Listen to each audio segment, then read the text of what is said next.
bonsoir et bienvenue à DHC. Bienvenue à Dissections. Je m'appelle Colleen Leonard et puis je fais partie de l'équipe de DHC Éducation. Avant de commencer, j'aimerais souligner que l'événement de ce soir a lieu sur le territoire autochtone non cédé de Tiohtià:ke. Ce territoire, traditionnellement gardé par la nation Kakgnonkehà:ka, est historiquement connu comme un lieu de rassemblement et d'échange pour de nombreuses Premières Nations. Aujourd'hui, une population autochtone diversifiée ainsi que d'autres peuples y résident. Nous souhaitons que l'événement de ce soir fasse honneur à cet esprit de rencontre. Hi everyone, my name is Amanda Beatty. I work in education along with Madeleine and Daniel and Tanya. Welcome to Dissections. Thank you for making it out on such a frigid evening. We're really happy to see everyone here. Dissections is part of our public programming, and the idea is really to sort of think about contemporary art in an interdisciplinary way and to engage in dialogue, which is what we're going to do this evening. Avant de commencer, j'aimerais prendre un moment pour remercier nos collègues de DHCA pour l'organisation de cet événement. Merci à notre directrice fondatrice Phoebe Greenberg, à notre directrice générale et commissaire Cheryl Sim. Merci à Kathleen Vaughan, Dalia Chen, Magdalena Fay et John Knowles. Et merci à toute l'équipe des préposés et à Victoria Carrasco. Merci à Tania Gomez et tout particulièrement merci à Daniel Fizet pour la coordination de cet événement. So I'd like to welcome our three guests tonight, Kathleen Vaughan, Colleen Leonard, and Wendy Allen. We're very happy to have you here this evening. And they'll be considering questions that resonate with Jasmina and Cibic's work, as well as their own work, ideas around social use and exclusion, civic change, public memory, oral history, and personal experience. Welcome. Merci. Thank you so much. Thank you for coming. Merci d'être venu. Je vais commencer par peut-être lire un peu pour gérer la nervosité de l'occasion. Bonjour, je suis Kathleen Vaughan, artiste et professeure agrégée à l'Université Concordia, ici avec Colleen Leonard et Wendy Allen. We'll each introduce ourselves individually, explain something of the work that we do, and how we connect with Jasmina Cibic's exhibition, Everything You Want and Nothing That You Fear, que j'espère que vous avez eu l'occasion de visiter ce soir. We envision our dissection as a conversation between us all, and so we invite you to raise questions or make observations or comments as we're speaking. No need to be formal, so please feel free. Naturellement, vous êtes invités à parler dans la langue de votre choix, soit l'anglais ou le français. We will use both languages in our remarks tonight and invite you to use the language of your choice in your comments. And of course, if you would like a whispered translation, we have Daniel who can help. I don't know if there's any, si vous faites signe, si vous préférez avoir une traduction, un chuchotement. Okay. Excellent. C'est bien, merci Daniel d'être là. Alors, pour m'introduire. I am an artist and a professor in the Department of Art Education at Concordia University and also co-director of the Center for Oral History and Digital Storytelling. And you'll hear more about oral history throughout our conversation tonight. I was born and grew up in Montreal, but I spent 20 years of my professional life in Toronto before returning to work at Concordia a decade ago. For the past 10 years, I've lived very happily in Pointe St. Charles, un quartier revendicateur, where I've witnessed many changes. A lot of the work that I do, whether as a maker or as a teacher, is place-based, ou, comme on m'a traduit cette phrase en français, enraciné dans le territoire, rooted in the ground. Particularly because of this orientation to place and its histories, I appreciate the territorial acknowledgement that Marie-Hélène offered, indicating that the place we gather tonight has complex histories that require us to consider and take action. I'm very compelled by this ground beneath our feet, even the icy ground, and in fact use walking and mapping as methods in my artistic practice. I like to get to know a place over an extended period of time, walking its pathways or sidewalks in many different directions, again and again. During this interval of repeated walks, I observe and think. I also conduct research into the multiple histories of a location and sometimes do interviews with people about their connection to the place. I'm particularly interested in contested or complex places, such as urban forests and green spaces under pressure from development, neighborhoods that have experienced gentrification and displacement, and sites that are dealing with post-industrial environmental residue. I walk and I research and I map using textile piecing, une sorte de contrepointe, and digital and hand embroidery. I create artworks that are more or less blanket-sized pour mettre l'emphase sur le confort et la tactilité tout à l'échelle du corps humain. For instance, I've created a textile map of the changing landscape along the Lachine Canal at the Peel Basin, not far from here, that goes from there to Highway 15 through Griffintown and Point St. Charles into Saint-Henri and Côte St. Paul. Using color blocks and stitched captions, my map showcases the changes in building use, with factories and warehouses being repurposed into lofts and other industrial and residential structures torn down for condo development.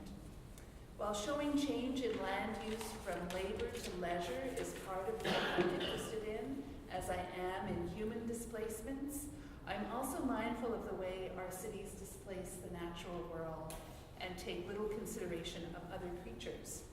So in creating my map, I collaborated with another creature, specifically with my dog. The textile map includes the traced routes of his runs alongside the canal in the winter when he can be safely off leash.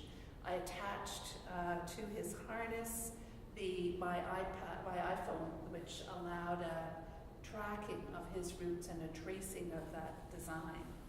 So, j'ai capturé ces dessins cartographiques pendant une semaine de promenade à la fin du mois de mars, quand il y avait moins de neige et plus de mobilité. Ensuite, j'ai brodé ces routes à grande échelle sur ma carte textile, utilisant des fils de laine.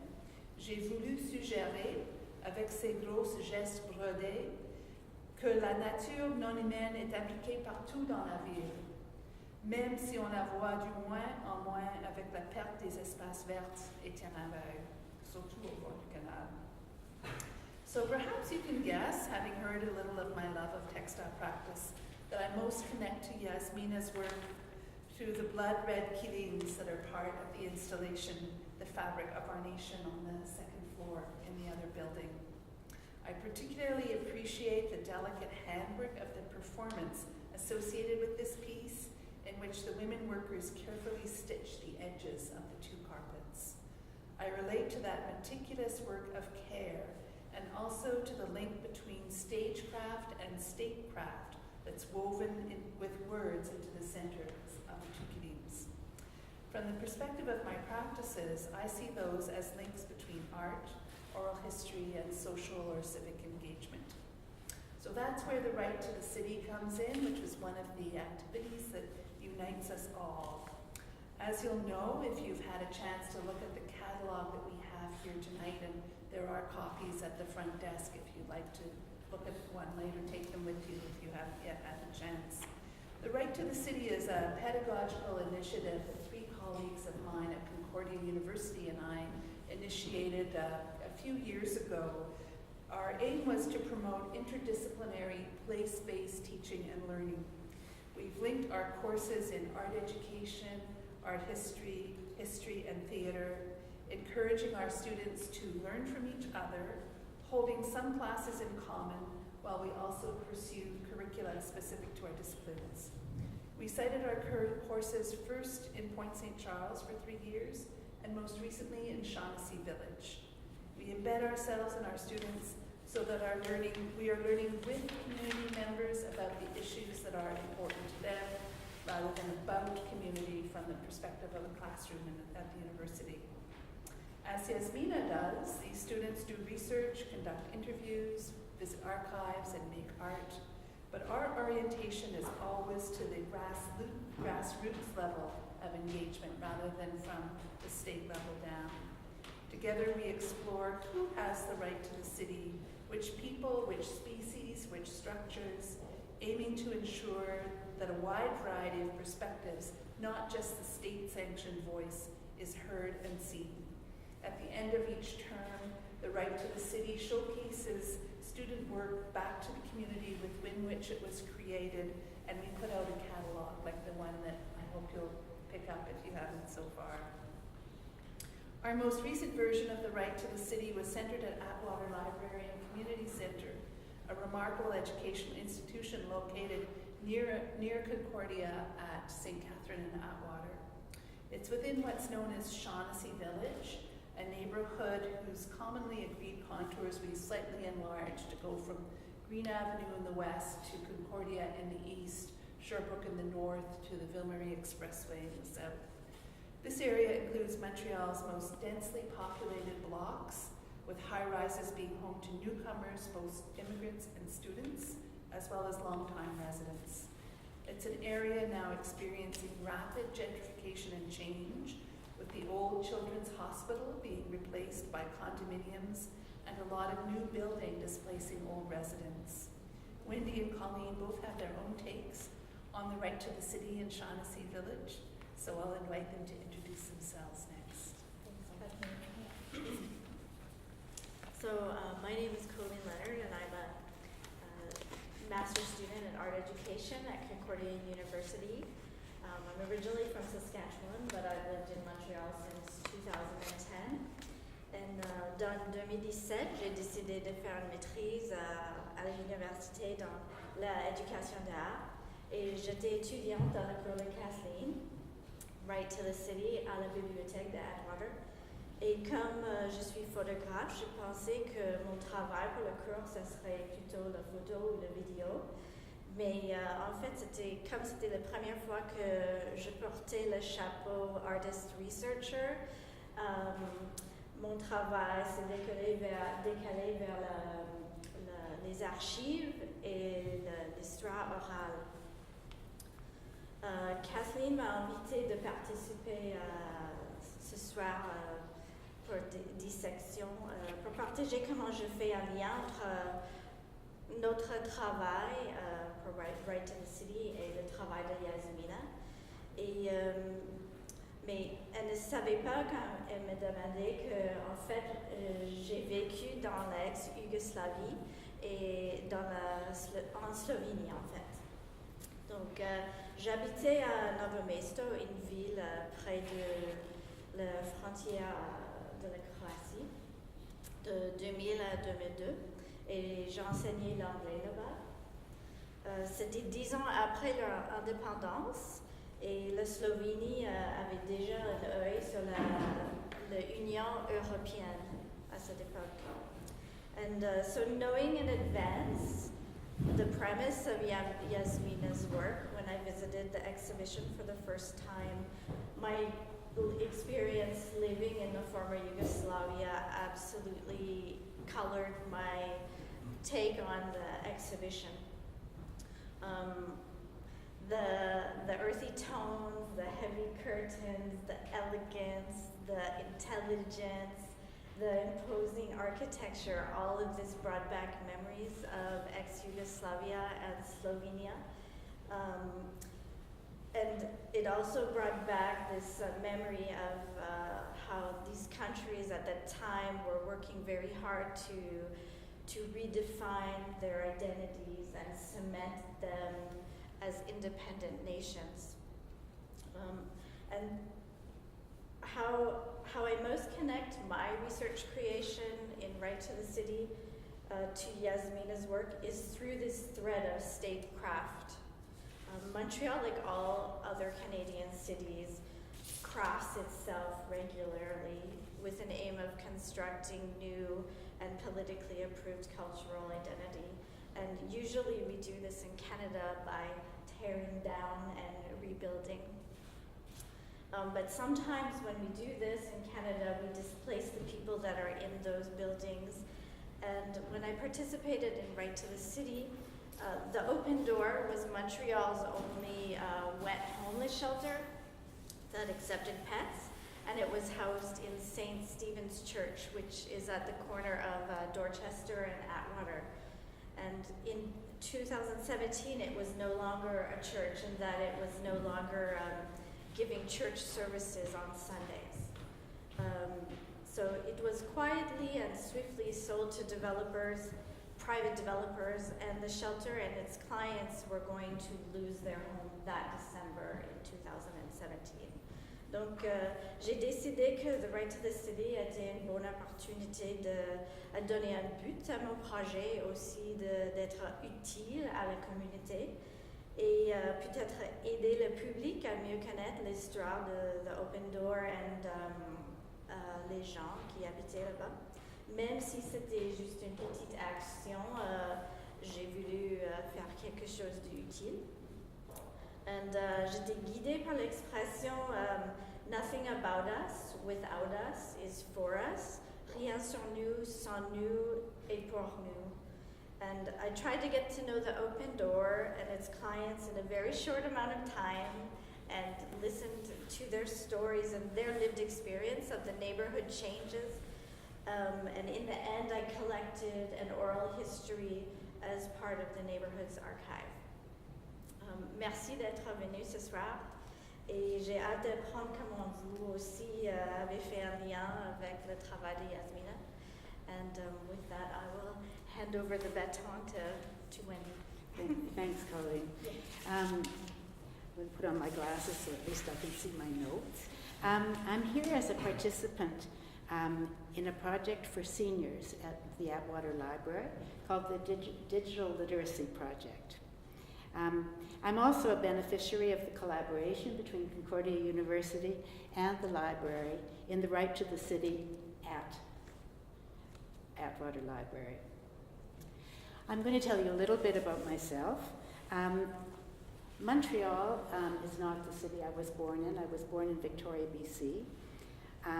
But when I worked for almost 30 years, either abroad, living abroad, or with countries abroad. When I retired, I decided that what I most wanted was to feel really rooted in Montreal. It's a city that I'd chosen to live in, a city of art and culture, which interested me tremendously, and also a city that I find endlessly fascinating for its diversity. About that time, I saw online that there was a course at Concordia at the Center for Oral History and Digital Storytelling, where Kathleen is, on oral history. And I had for years, I started out with Studs Terkel, I don't know how many years ago, fascinated with this idea of getting stories from ordinary people and publishing them. And when I saw this course, I took it, I became an affiliate, and I started to do oral history interviews.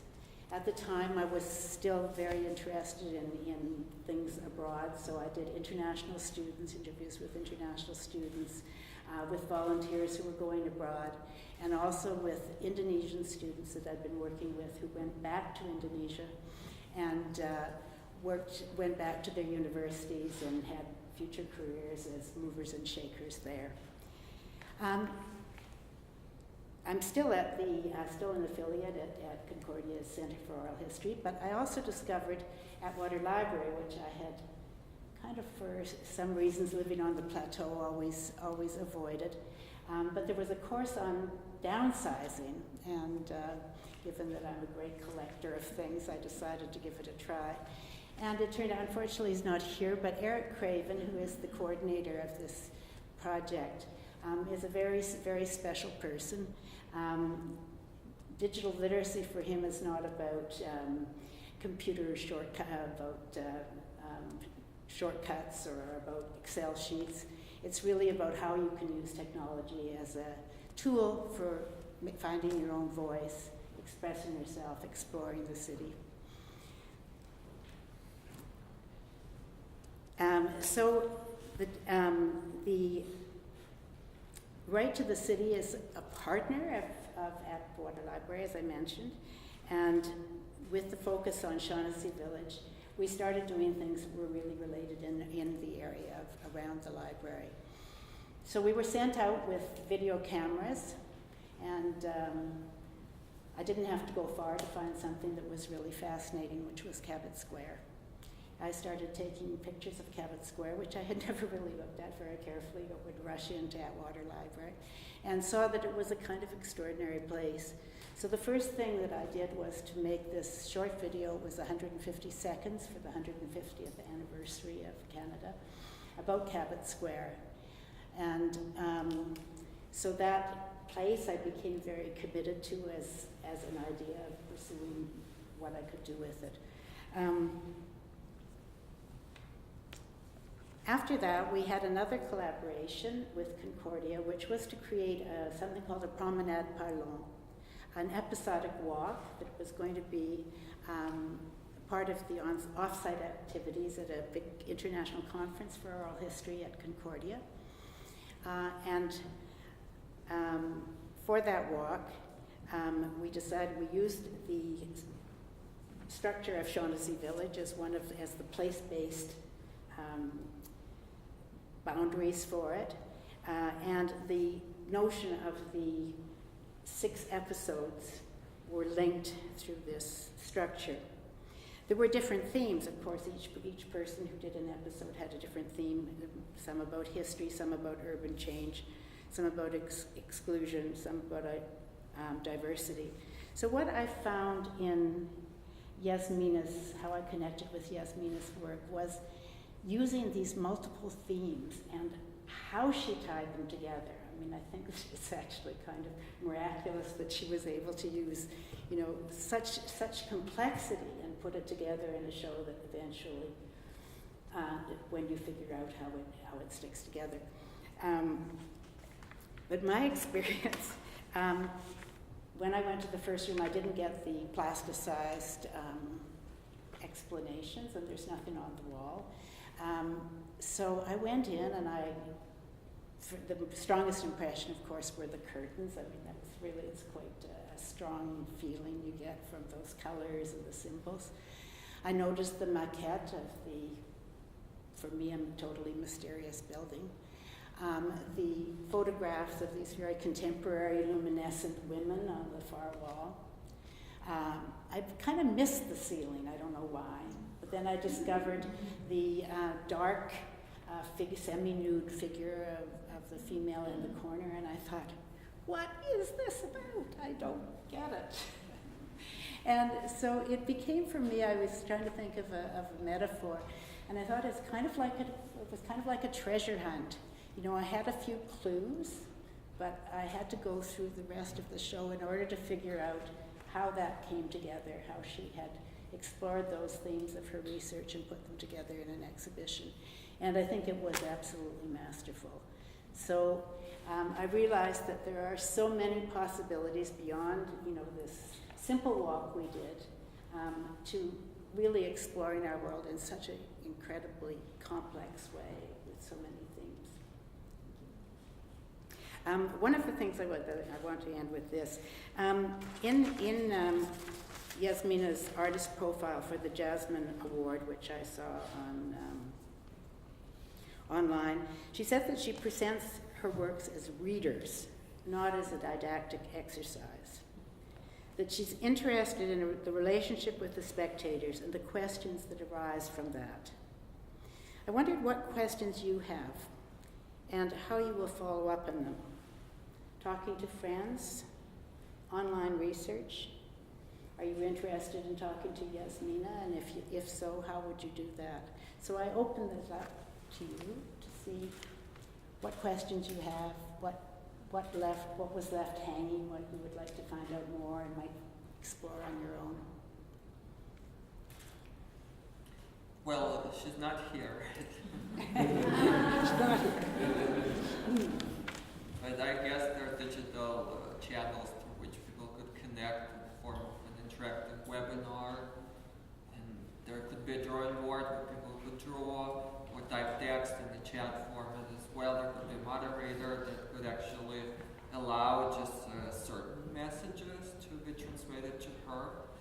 But that could be an interesting format, to follow up. Fantastic. What If would you you should want to be- contribute to what message would you contribute to that? Is there something that's on your mind? So I'm actually from Ukraine, which is was part of the Soviet Union, and there was a recent conflict that led to a transfer of territory to another jurisdiction, as you know, and seeing, for example, the slogan, which one is it? Our territory, right, of our state will expand. So this is very much a slogan that's alive in Russia and supported by the majority of people. So it's just amazing how, even though Yugoslavia, for example, collapsed, and that's a center of where Jasmina is coming from, with the personally probably with her art, it's very much alive elsewhere. So for me, that's something that I thought of right away. And being part of, because when something changes somewhere, something has to change elsewhere. So, for example, if you follow this slogan, then somebody else will lose. If this is considered a gain for somebody else, and with the environment, when people gain new better residences, then the natural world loses. And, if people who move into the new condo buildings and very happy, they don't really think of the people who get displaced from those neighborhoods. So it's this, all these parallels from different worlds are actually have so much in common. So that's what I think. Thank you.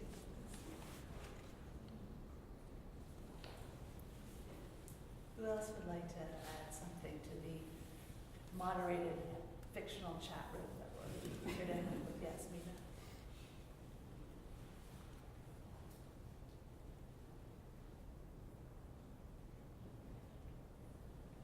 I'd like to ask something or send something else to the room, I guess.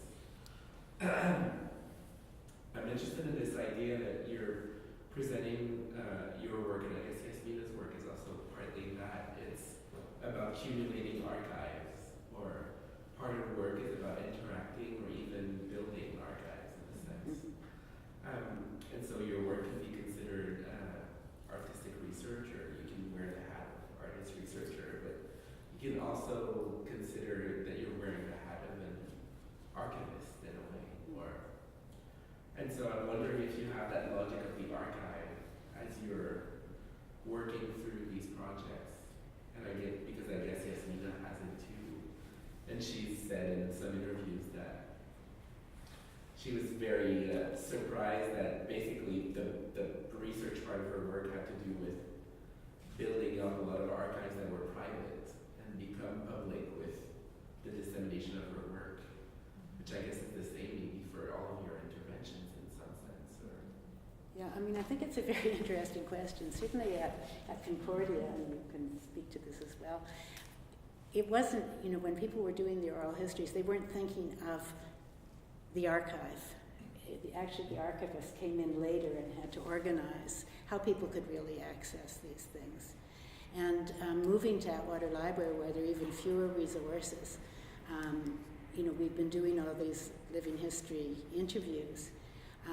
They're going to be online, but apart from that, there's no official archiving of them, and there is a question about how accessible they're really going to be.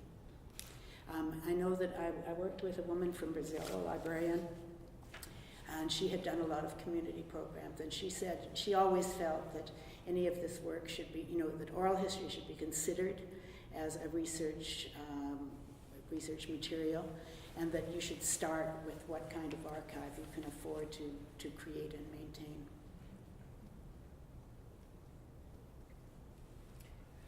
I can speak to that whole question from a couple of sides. From the side as a maker, I'd say one of my desires is to make visible or to make audible stories that may not be understood, things, from the people or the creatures who are displaced. Not necessarily to cast blame, although sometimes I do feel like doing that, but at least just to raise awareness and to broaden the discussion. But then once the work is done, how does that continue to exist in the world? And I think the whole question of the archive is a complicated one. It does take thinking and structure to create, and money, to create an archive that remains accessible. At the Center for Oral History and Digital Storytelling, it's been an ongoing problem for us that we have lots of wonderful interviews. There's actually software that allows the interviews to be tagged with keywords so people can search by certain themes, but we don't have enough money for the manpower to index the archives and the various data sets that go with them. So we're in the process now of submitting various grant applications, some in association with Concordia's libraries, who are, of course, experts in this whole question of maintaining and preserving information. Because I think, like Wendy was saying, many of us just got into this in the desire to create the story, to bring to light a different aspect of an issue or a reality or a history. And so then, you know, it's that maker's urge, but then there's the storage question that I think is a big one, you know, and I don't, you know, there's now with so much data everywhere, it becomes a real conundrum of what to do with it all. We're going to have to Marie Kondo our archives. I mean, I think the other thing about digital material is, you know, there's the problem they call persistence, that, you know, with changing technology, some of, you know, things become obsolete. And, no, it's really a big issue. And also when working with oral history, especially when you're working with histories that normally don't get heard, of populations that aren't on these walls. There's the issue of working with shared authority, which we'll speak to tonight as well. But so then when these are stored in digital archives, when are they able to take away withdraw consent at some point, and will that still exist in a digital archive? So the digital archive also presents some complicated questions to this idea of shared authority and when can we withdraw consent, and in fact, can we withdraw our consent? I just wanted to comment on data collection and data processing and assimilation and cataloging. Because historically, when there was just oral history, there was a filter at the collection stage. So not everything was recorded. The person who heard, or the people who heard the information or saw something, they sorted at the collection stage. And then as the information was transmitted, there were these additional stages of sorting, and then eventually when information was written down or printed, there was also the sorting and editing at that stage. And then finally we arrived at the audio and video data collection. There was still a decision by the person who was recording and also editing those materials. But now we just collect so much data that's not filtered at all at the collection stage. You know, starting with reality TV, the 24-hour reality TV shows that I don't know if you've seen, something like Behind Glass and stuff. But, you know, so there was this transition to modernity where there's just all this data being stored without any filter. And now we have all this data that has not been filtered, which is something that humanity evolved with. You know, this filtration at the collection stage. So now we actually have to come from the other end, and we have to deal with all this stored data that's unfiltered and try to somehow categorize. But it's, you know, in some way I think unnatural for people, for the human nature as we evolved. You know, so that's certainly a challenge in my mind.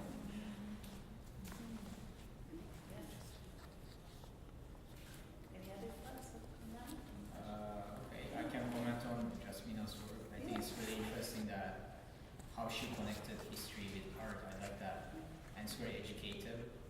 You know, you get to learn about the Expo 67, you know, you get to learn about Yugoslavia, what happened, you know,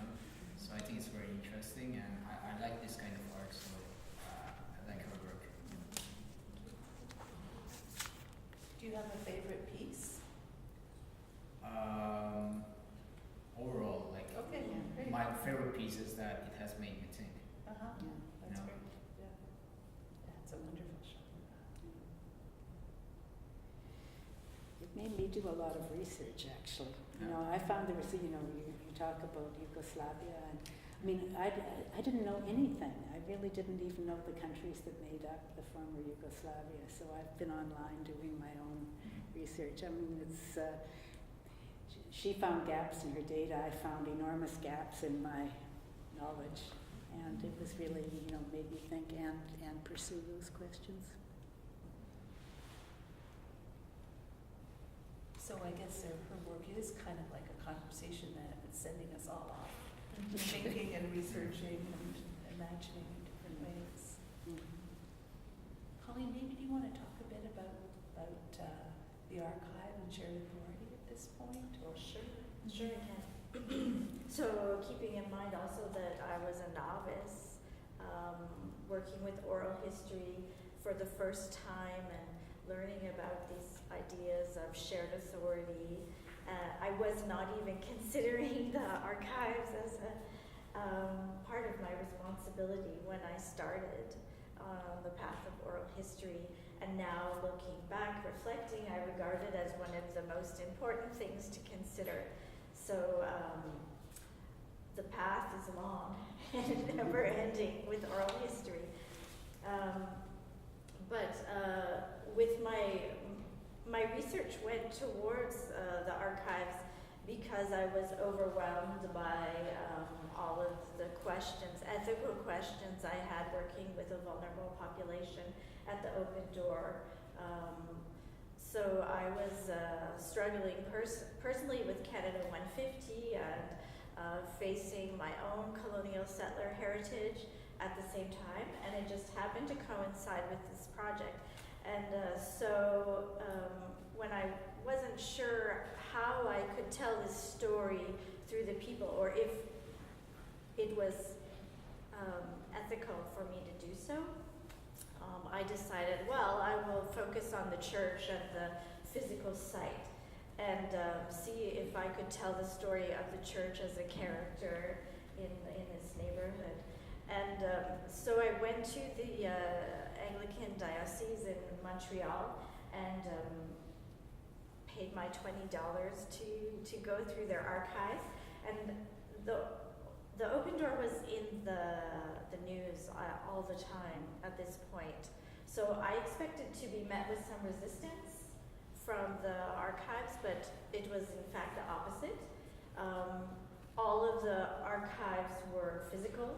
Nothing was digitized.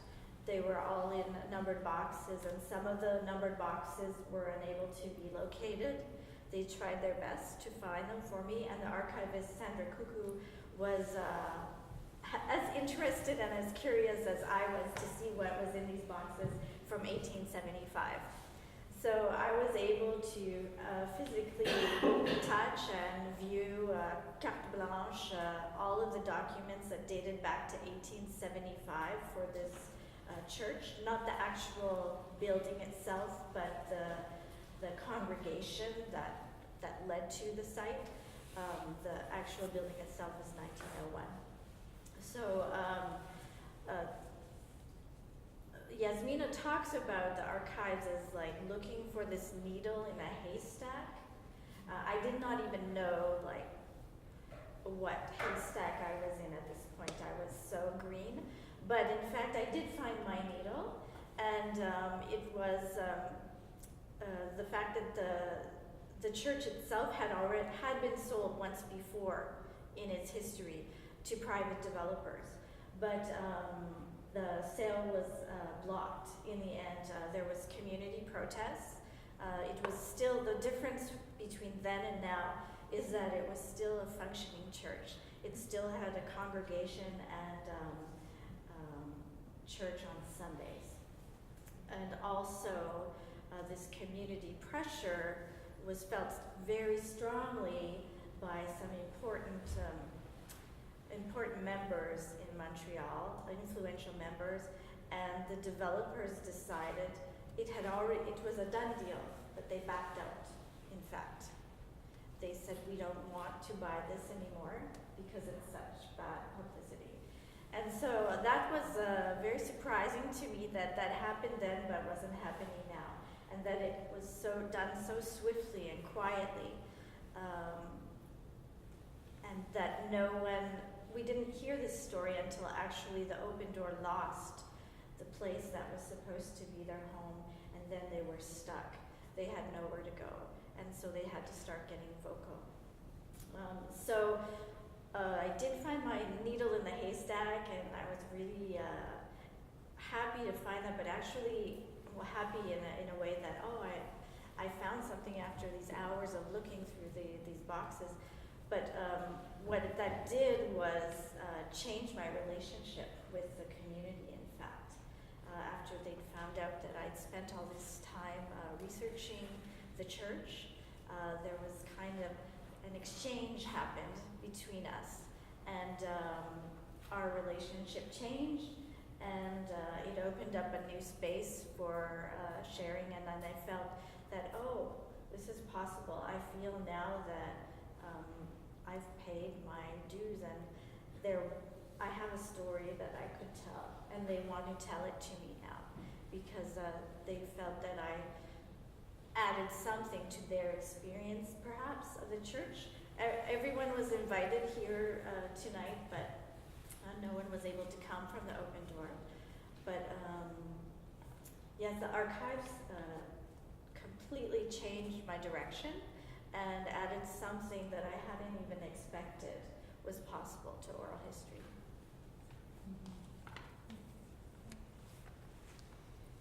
Okay, over to me. Over to you. Sure. I want to talk a little bit about the research I did for the Promenade Parlant for my particular episode.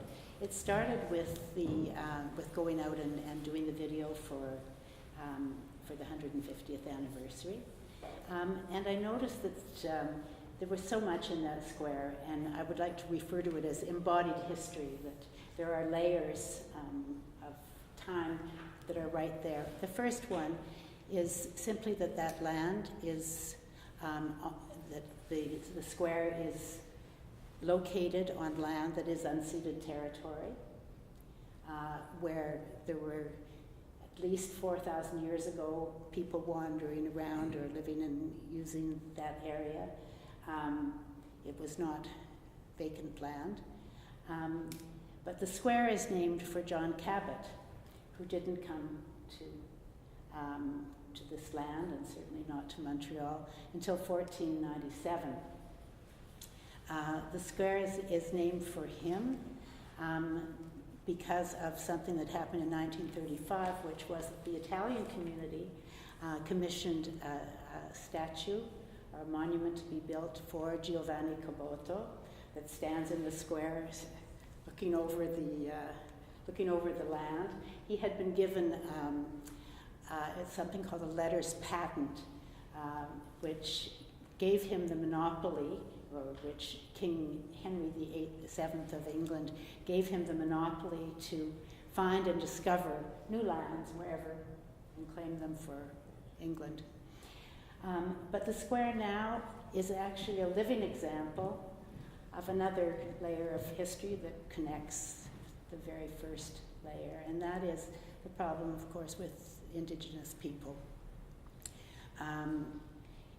So that and the piece I did is combined with an oral history interview that I did with Nakuset, who is the executive director of the Native Women's Shelter. I don't know if you're familiar with her. She's often on TV. She's really a great storyteller, a very passionate advocate for Indigenous rights. And she gave me permission to use her interview. I don't know if any of you were able to see on the iPad, but I used two segments of it. One was about a meeting that was held in the city to discuss options for the Indigenous people in the square as this area was becoming more and more gentrified. And they said she talks about the suggestion that they be moved to a parking lot. And she was, not surprisingly, outraged.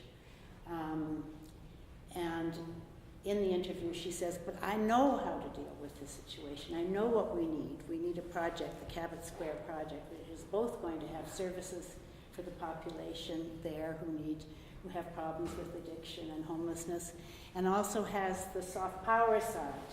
She said what we need to do is show people the beautiful things of our culture, and when people see beautiful things, they'll buy in. So she put together this Cabot Square project, which has Aboriginal Day celebrations, which are really fantastic. I don't know if has anybody ever been to them. It's just it's a meeting place that is so inclusive, so varied, and so much fun. And also Aboriginal Fridays in the summer, where people can come and take workshops in carving and beading, in learning games, Inuit games, for instance. With these two things, I created I shouldn't say I, because I think one of the things that was so collaborative, a 5-minute episode using these excerpts from the interview. Eric, who's not here, the coordinator of the Digital Literacy Project and is a musician, created a score out of just using a few notes from Aboriginal Day. And Nakusset had suggested in her interview that if we were going to do this promenade parlant, that we should have throat singers. So at the end, when people walk through with their audio phones, they take them off, and there were live throat singers in the square. And it truly was it was very, very much a performance. And I think with the people wandering around the square, observing these things of John Cabot, and it did have an impact both emotionally and intellectually. So I think our time is running very short, so maybe I was going to say some things about collaborative work, but it was very collaborative. Doug, who's here, is one of the students who worked on the project. Kathleen did, Cynthia Hammond, Shona Jensen, who is from the theater department of Concordia. We met every Friday afternoon and put this together. So the idea of collaboration for us was with the seniors. I don't know how we deserved it, but we became kind of the leaders of this project, and we had all of these incredible resources to help us. I think the opposite is true in Jasmina's work, that she as the artist, has the authority to hire and bring people in to help her, which she does, so it's also a very collaborative work, but working from a slightly different angle. And we each thought we'd have a key concept that we took from the exhibition to share with you, so that's sort of what we're doing now. And the key concept that I so appreciate in her work is this question of the need to invest time. It goes a little bit to what you were saying, you come and you engage and you watch, you listen, but then you want to do more, you want to give your time. And sometimes the labor and strength of your own body. It takes both time and strength to make art and to stand up for the right to the city. And again, I go back to the textiles, to those red-toned quilims. You may know that quilims are handmade, flat, tapestry-woven carpets or wall hangings that have been created through time immemorial. They're a very, very ancient form of art and craft for warmth, comfort, and decoration. So those quilims for me are the heart of the installation in the building, heart-like in color, but also in the sort of the central metaphors and resonances. Admittedly, they speak to my bias, I will say that. So textile practices are really at the core of the development of human culture, of anything that could be imagined to be a state. We think basically of clothing, especially when we live in a climate such as ours. It's a very basic level, but we move onwards and towards other ways of building and maintaining culture through ship sails, through home structures, all the different kinds of ways that we use textile practices. I'm very appreciative of the scholarly work of a linguist and archaeologist named Elizabeth Barber, who has studied the histories of textiles over time. And her work suggests that textiles are in fact older than pottery. They're older than animal stock holding, than raising animals for food. They're older than agriculture. So textile work meaning spinning yarn, weaving or knitting cloth, sewing or netting. They probably consume far more hours of labor per year in temperate climates than did pottery and food production put together, according to her. This is how important they were, how essential. This work was done primarily by women. We saw the women performers in Jasmina's performance. So Barbara reminds us that up until the Industrial Revolution and into this century in many peasant societies, women spent every available moment spinning, weaving, and sewing. Textile work takes time.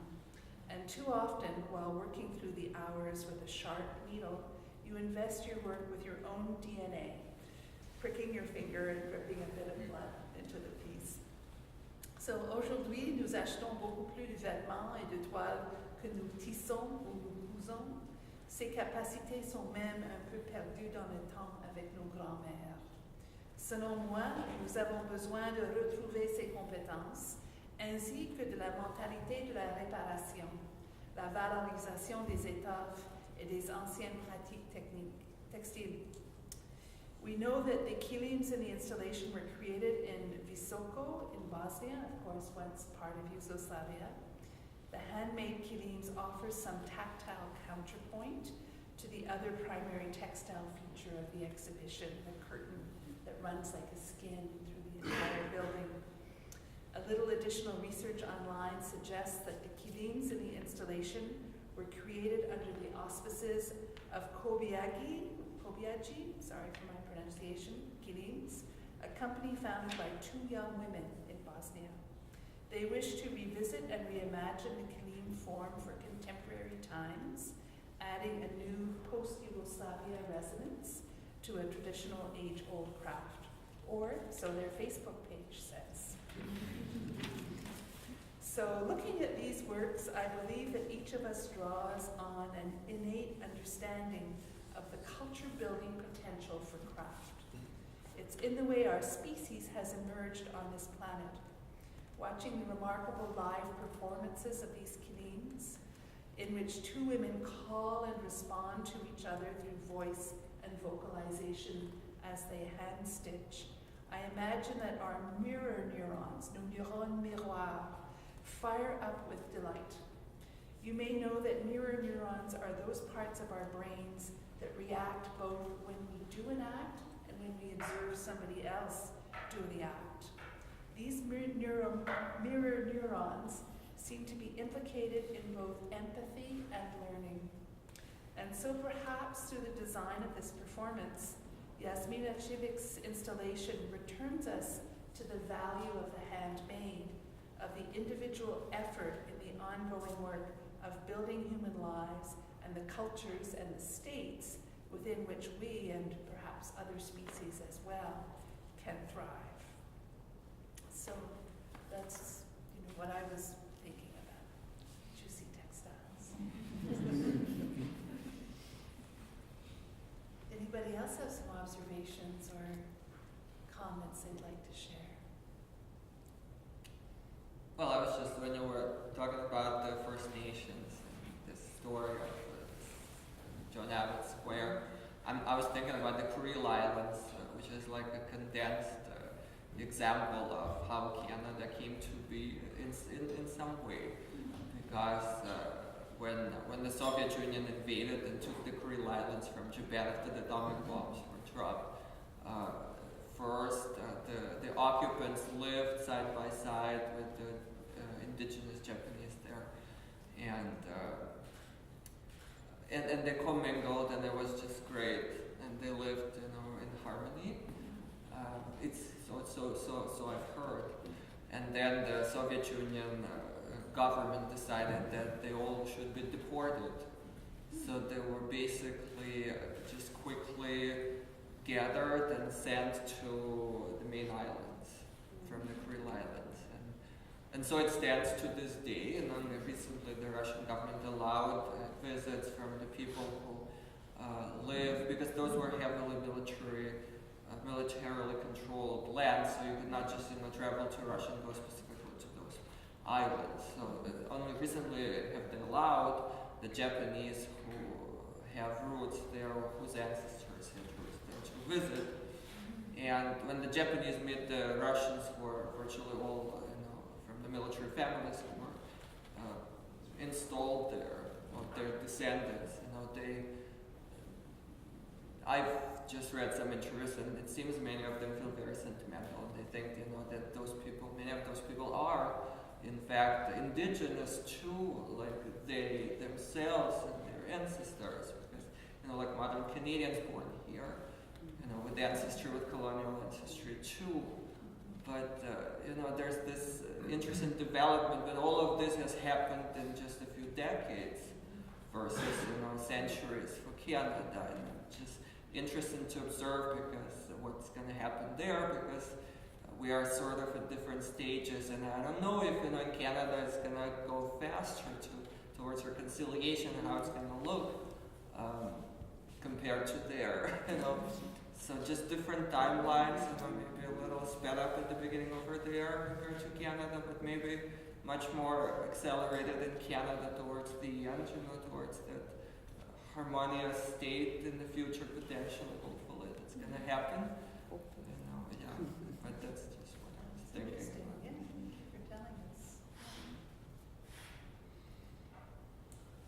I don't know if I can speak to that, but I was kind of interested in a conversation that Wendy and I had about this show before I saw it, about how there was kind of an element of humor in it. And I think I can relate it to your piece. I forgot your first name and your last name, Leonard. Colleen? Colleen, yeah. Your audio piece, there was kind of a little bit of humor in the way that he was talking about how people kind of talk about it as though it was a church. It was a way to diffuse tension. And I was kind of interested in this kind of contrast between this quite serious subject matter, but approached with some sort of tone of humor. And I'm sure some people might disagree, but I'm kind of curious as to how anybody or you three saw those two contrasting ideas. And just as an example, this video behind me, the third one, which has very much kind of a darker undertone, but is almost presented as a set piece comedy, if like these kind of manifestos speaking past each other. Yeah. I absolutely felt the same way, and especially with the Killing piece, when I saw it being performed, I was laughing out loud. I loved it. Plus the music inhabited me. Their voices were really embodied. But I found it in this room as well. It's very ironic. It's like a dark humor though, in a way for me. But yeah, I absolutely find that that's some of the power of it, is the humor as well. So. Yeah, I think that it's interesting how different people perceive it. We've talked a little bit about the humor, but there's also just the light. When I came, one of the times, a friend of mine took a photo in that first room, Land of Plenty. And her photo, for me, I was like totally oppressed by the curtains. That was my impression. And she took this picture, and it was just totally full of light. She caught the ceiling and the reflections off the three photographs. So, and I think there really is that very personal response to this exhibit, both on an emotional and intellectual level. And I think some of that obviously depends on our own personal histories and our standpoint. So, you have particular understandings of some of the slogans that we don't, and so that would, or that I don't, I shouldn't speak for all of us.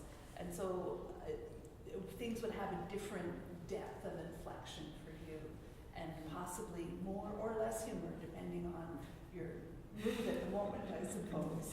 But I do think there's sort of an ingenuity and a playful hand in the way she assembles everything, and has words from Stalin speaking to Margaret Thatcher. That sort of in some of the other films in particular, the way that she does that sort of assemblage and has us thinking about the commonalities between words that are spoken at different moments of time for different purposes, by people from very different political persuasions, or so they'd like to present themselves. So I think all of that, as you say, is sort of comic in a kind of in an ironic way, but also perhaps in an interesting, subversive way. You know, I remember reading Umberto Eco's book, The Name of the Rose, many years ago, and the central premise of it, this is a plot spoiler, I don't want to wreck it for you, but what was so amazing about the whole idea was that the monks, who were the main kind of group of scholars in this story, were desperate to either conceal or reveal Aristotle's seminal work on comedy. You know, we're familiar with his work on tragedy, but they thought that the work on comedy would be revolutionary. If people really understood the power of comedy and the way it can work to undermine and change states, then the whole world was going to change. And so it really made me think a lot about the power of comedy. And so I think there is something of that in this work, I imagine, as well. I think it's perhaps, for me personally, it's easier to be lighthearted about issues that are exclusively human, because, you know, we're bad enough to ourselves, but we're sort of, many of us are on a similar level, although there are real questions of inequity and justice. I find it less possible to be humorous about some of the devastation to the natural world and species loss, pollution, all those sorts of things. I don't know how to understand that through a comic lens. So that may be my failing at this point.